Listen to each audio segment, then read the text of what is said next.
G'day guys, how you going? It is 3 days, 5 hours and 12 minutes before the umpires bounce that ball in anger at the MCG when we take on St Kilda in round 9 on Friday.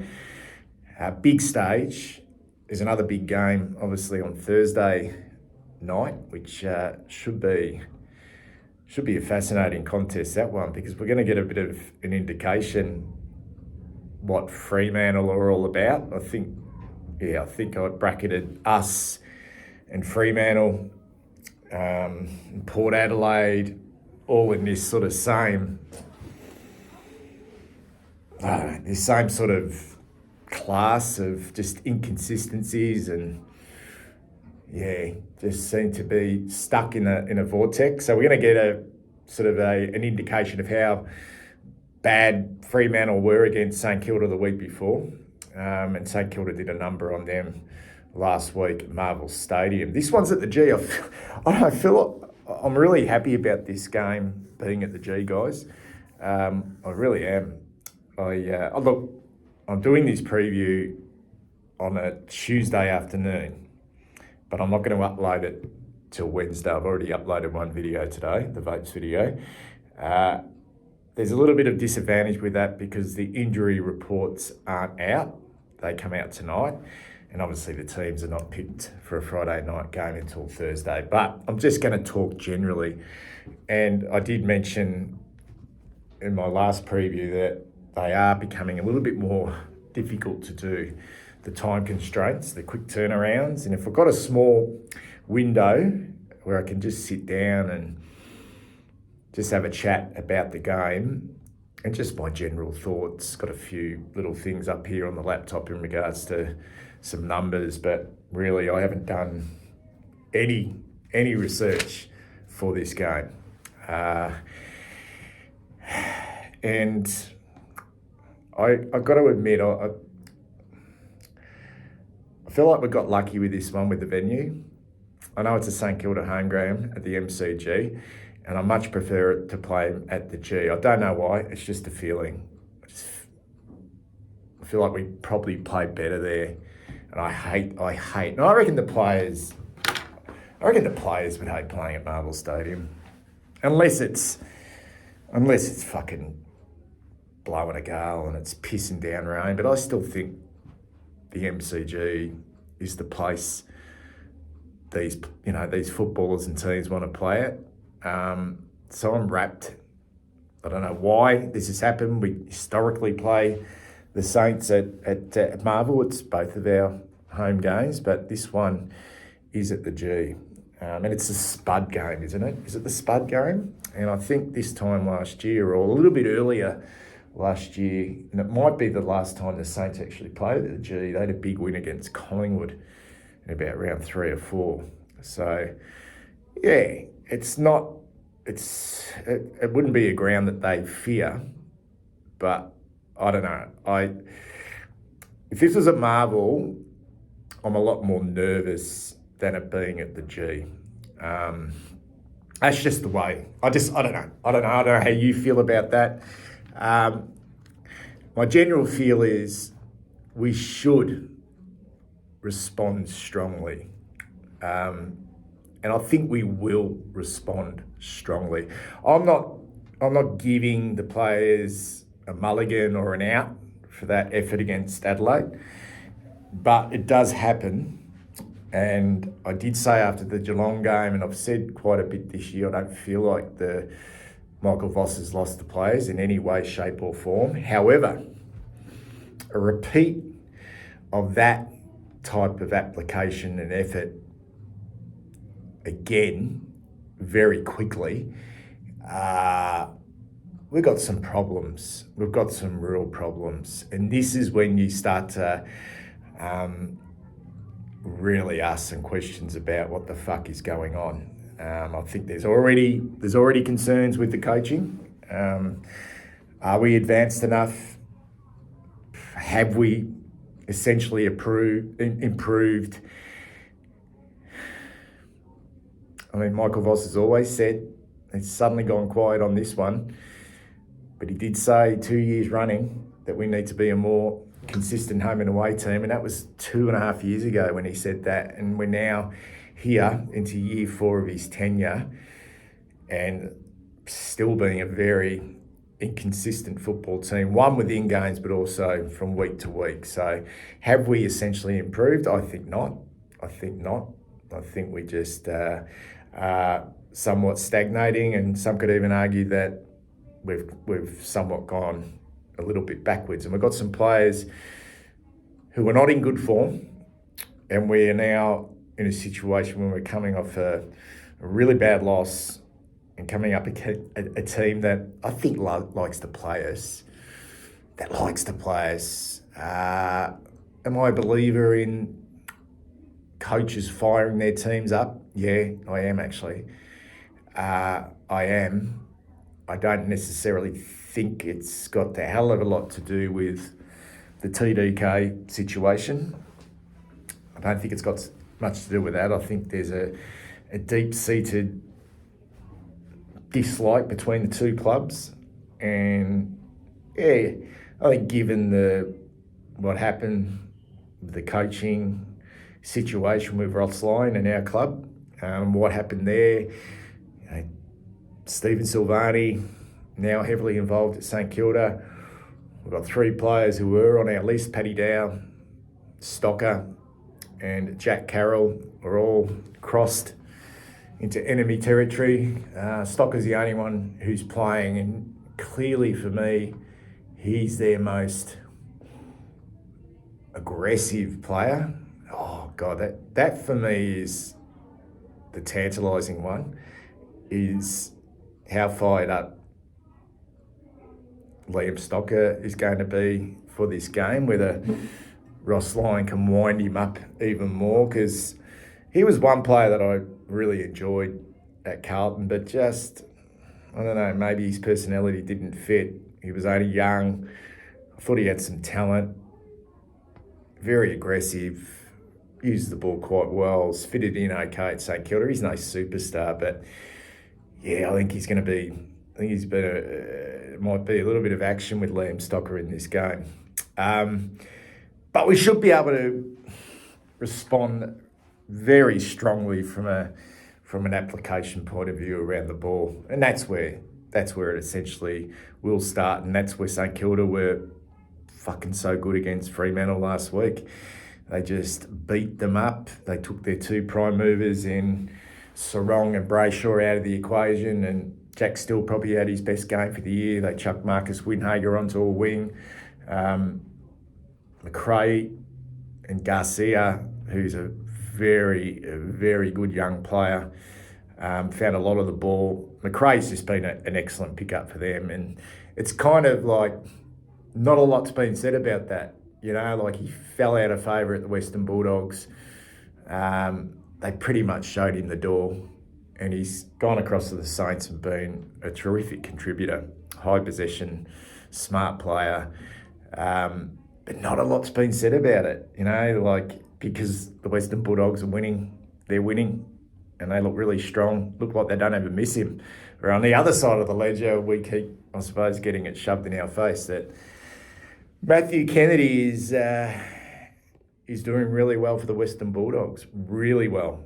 But it becomes about winning, doesn't it? You know, if your team's winning and if your team's performing consistently, no one ever talks about the players that you lost. They really don't. So, McRae's been excellent for them. And I think the two players that I reckon separate this, if the ball can be flipped onto the outside, similar to what happened against Adelaide and what Adelaide did so well against us. And if Marshall can negate the influence of TDK, what O'Brien was able to do, and they can break even and even win the clearance and contested possession battle, then they've got the real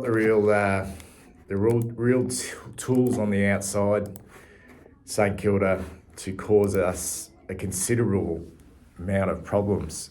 And there's no better young player in the competition than Nasiah Wanganeen-Malira, and I still think Jack Sinclair's probably the most underrated player in the competition. His ball use is elite. He's got some speed. He's smart. And then they got young guys. They got young guys who are probably every bit as good as ours. Darcy Wilson, I don't think he's probably had a super second year, but he's still playing quite well. And down back, they can be got down back, but they tighten that defence up against. That's because they won the territory battle. But Dougal Howard's come back in. He's been okay. Callum Wilkie is a super player. He's a super player, and Charlie Curnow's not going to have it all his own way with the likes of Callum Wilkie on him. And Jimmy Webster's a real hard nut. So it's a safe defence. And they've been playing young Anthony Caminiti down there as well, and I reckon he's sort of developing okay, although did he play a little bit forward last week against the Fremantle Dockers? But, yeah, I mean, the match winners there and the guys on the outside, and Nasiah Wanganeen-Malira, I don't know what we do about him. I mean, there's not going to be probably no Matthew Cottrell this week, although I am doing this before the injury report. Maybe it's just a tweak of the ankle, but he generally will go to someone like a Wanganeen-Malira. How much time do you want to put into a player like that? I suppose you have to put in a fair bit of effort. And I mentioned Sinclair. He becomes the wild card for them because they've got the players on the inside to do the damage. And we know how good, I know he's probably a little bit long in the tooth and he's nowhere near his absolute best. But the former Hawk, what's his name? The former Hawk, three-time premiership player. He loves the MCG, I reckon. He'd love to get back there. His name escapes me, guys. Help me out here. Help me. Oh, Bradley Hill. It's Bradley Hill. Bradley Hill. He's just, he's another one. He can get the ball on the outside as well. And look, their smalls have traditionally really hurt us. Jack Higgins had a pretty good year.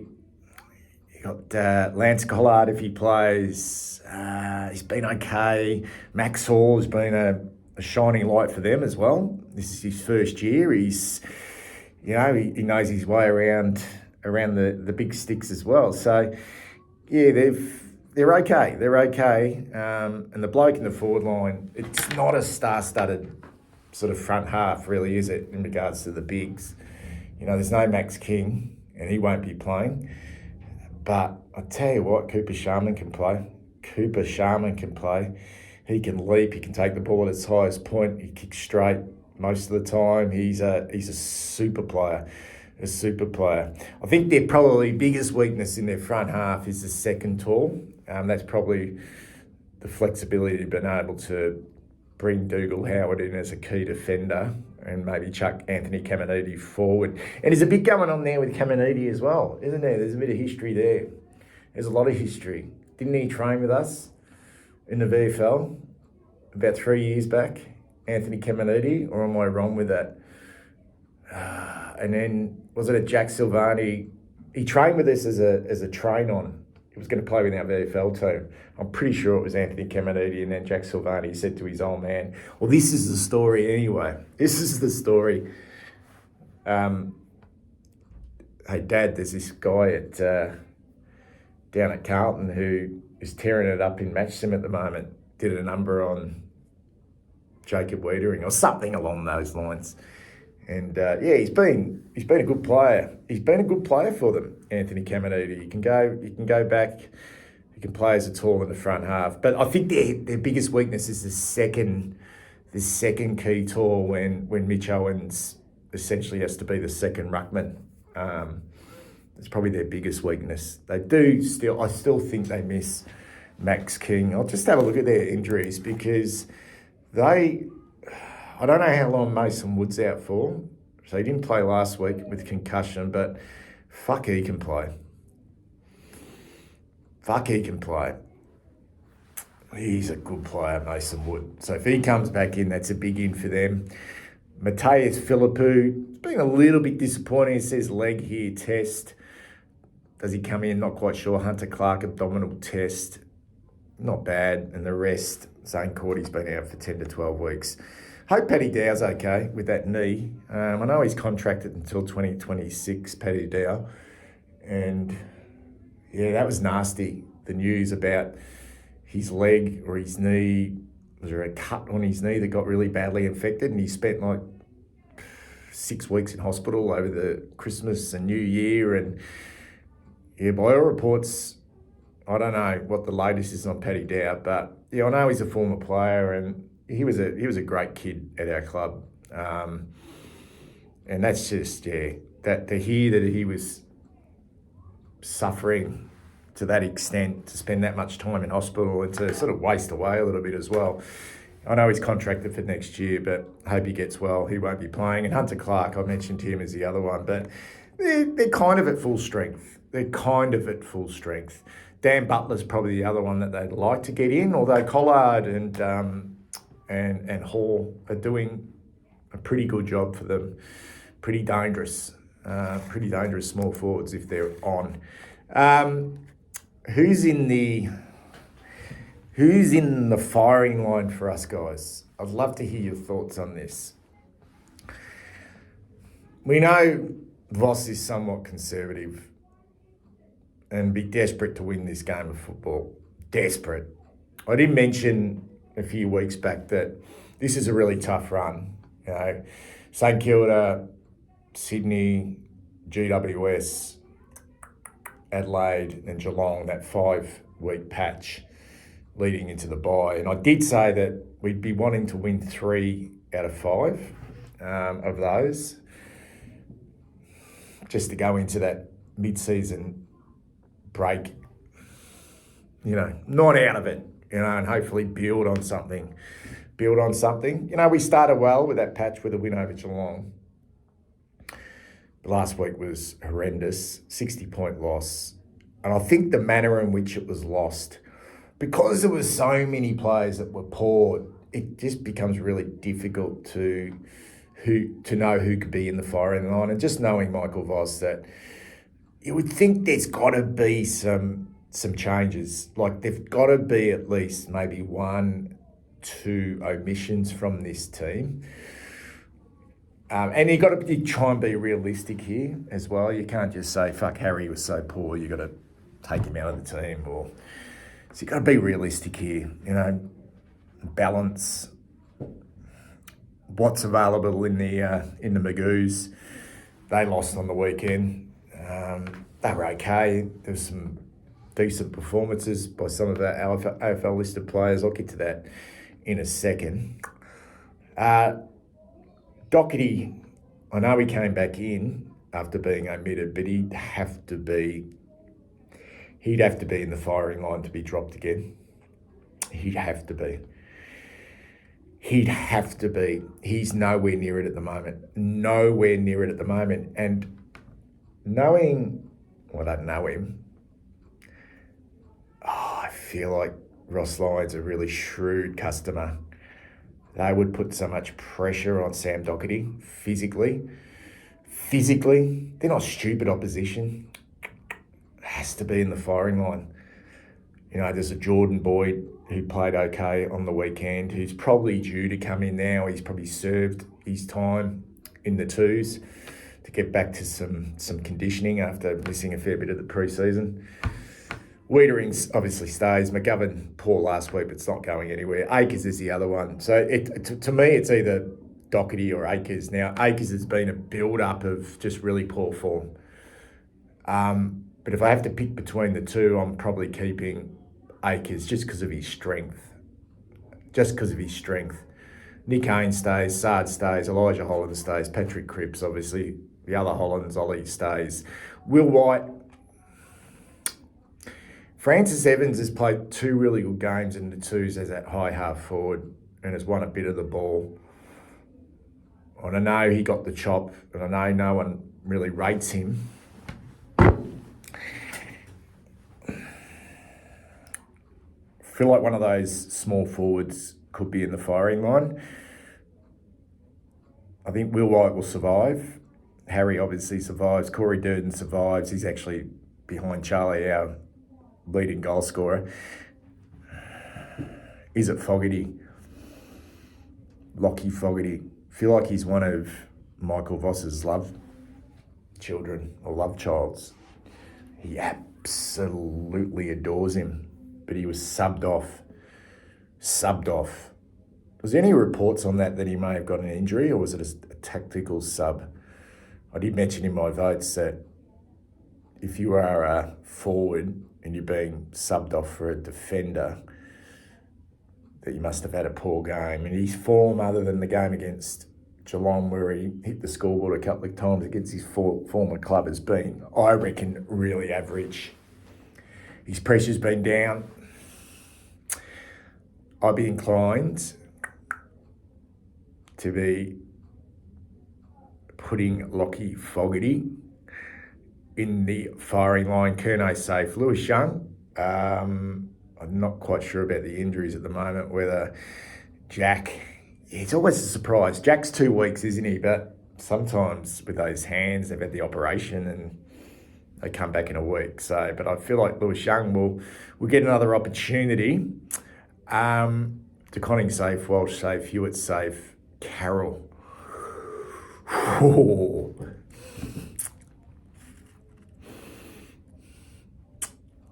I feel like Carroll or Lord.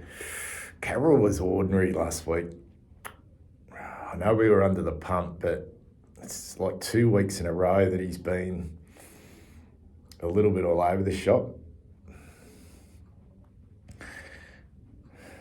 Yeah.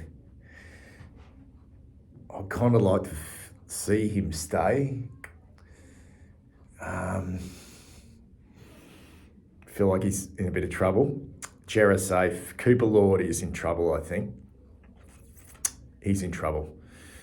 And Motlop should be in trouble. But given that they're giving him some midfield minutes, and they look like they're putting a bit of planning into that, he might be safe, but not based on good form. So my ones in the firing line, just quickly again, are Doherty and Akers. If I had to go between one of those two, it's definitely Doherty. Cooper Lord, Matthew Carroll, and Lockie Fogarty. Who comes in based on VFL form? Well, I mean, I'm not a huge Jackson Binns fan, but you've kind of got to reward good form. You just got to reward it. You got to reward it. We can't just keep saying every week, guys, that we just give Doc another go. We just give Akers another go. We just keep, they will eventually, you just got to bite the bullet with these guys and just go, okay, let's give Jackson Binns another go. It wasn't like he was dreadful in his 2 games he played last year, and one of those being against St Kilda, where he performed quite strongly. Frankie Evans won't sit well with a lot of you, but I like the fact that he's hit back and built some good form in the VFL and could quite easily place a Lockie Fogarty. A bit younger, a little bit stronger at the moment, a little bit quicker, could be important against St Kilda. And Boyd. Boys had some strong form. And the other smoky, guys, is Hudson O'Keefe with 3 goals. And I looked at the highlights and he clunked a few. I can't see us playing 3 bigs, Charlie, Harry, and a Hudson O'Keefe. But it could be worked if Lewis Young doesn't play. If he doesn't play. Oh, that was fun. I don't trust us.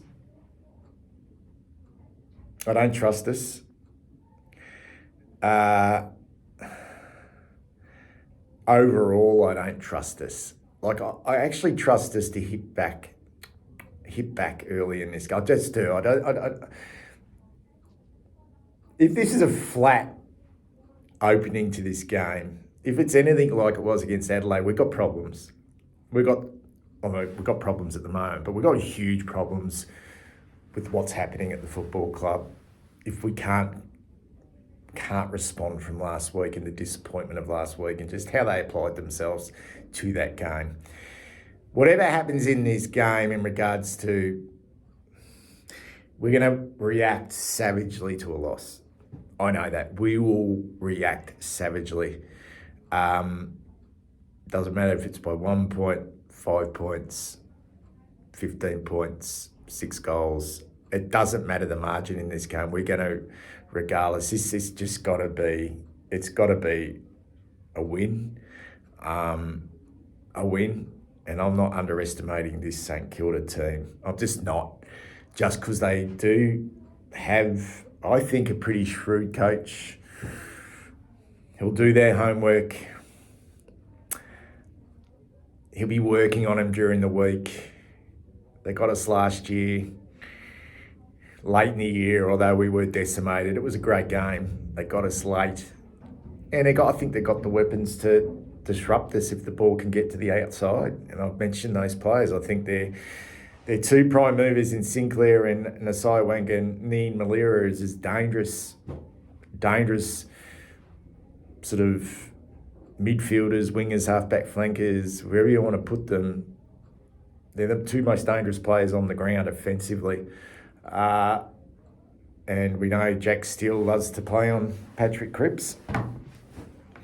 I'd like us to do something a little bit different, you know. I'd like to see us do something a little bit different in this game to try and catch them